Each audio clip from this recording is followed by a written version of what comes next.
Apabila mereka telah meninggal dunia mendapatkan musibah, maka semoga Allah melapangkan kubur mereka, menerima seluruh amal kebaikan mereka dan diampuni dosa-dosa mereka. Dan bagi yang masih disisakan oleh Allah dalam kondisi hidup, semoga dikuatkan oleh Allah dan diberikan pengganti yang lebih baik. Dan semoga kita selalu menyertakan mereka dalam doa-doa kita, karena sesungguhnya siapapun yang senantiasa memperhatikan urusan kaum muslimin, maka Allah itu akan memperhatikan urusan mereka. Dan semoga kepedulian kita minimal dengan doa kepada saudara kita di sana itu menjadi sabab dan menjadi wasilah Allah nanti akan menurunkan kebaikan dalam kehidupan kita. Saya memilih tema antara ujian, musibah, dan adab karena kita faham hari-hari ini kita banyak digoyang dengan berbagai macam musibah, dan kita pengen tahu apakah ini merupakan ujian ataukah ini merupakan adab. Karena pertanyaan yang sering kita jumpai adalah, Ustadz, apakah ini ujian ataukah adab? Dan tidak sedikit di antara kita yang cepat-cepat komentar, ini gara-gara dosa kalian yang besar kepada Allah, lalu Allah kirimkan ini kepada kalian.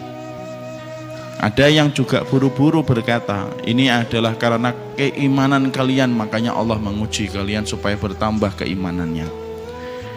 Maka dua ini kan ternyata kalau kita perhatikan kontradiktif. Yang satu mengatakan ujian, yang satu mengatakan adab.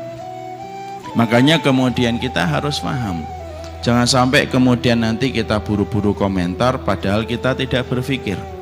Padahal dalam Islam itu berilmu didahulukan sebelum kita berkata dan berbuat. Jangan sampai kita berkata baru setelah itu mikir.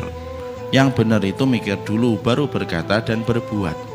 Bahwasanya setiap kejadian yang terjadi dalam kehidupan kita itu selalu tidak pernah lepas dari sebuah ayat dan sebuah pelajaran yang Allah kirimkan dalam kehidupan kita. Karena tidak mungkin Allah itu menetapkan satu peristiwa yang kecil ataupun yang besar kecuali di dalamnya ada pelajaran, dan semua terjadi atas ilmu Allah yang tiada batas. Terjadinya pergantian siang dan malam itu pun merupakan bagian dari pelajaran yang besar yang Allah kirimkan kepada kita. Makanya Allah menyampaikan dalam surat Yunus yang ke-6, inna fi ikhtilafil laili wan nahar wa ma khalaqallahu fis samawati wal ard la ayatil liqaumi yattaqun. Makanya Allah berfirman, terjadinya pergantian siang dan malam, lalu kemudian terjadinya penciptaan langit dan bumi, maka di dalamnya itu ada ayat bagi orang yang bertakwa.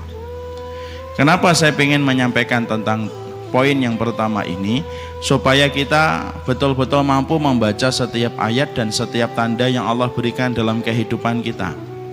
Karena banyak hari ini kita menjumpai setiap terjadi musibah-musibah yang semacam ini, kita dipaksa oleh media, diseret itu oleh media untuk mencukupkan diri kita membaca setiap peristiwa itu dengan data dan angka.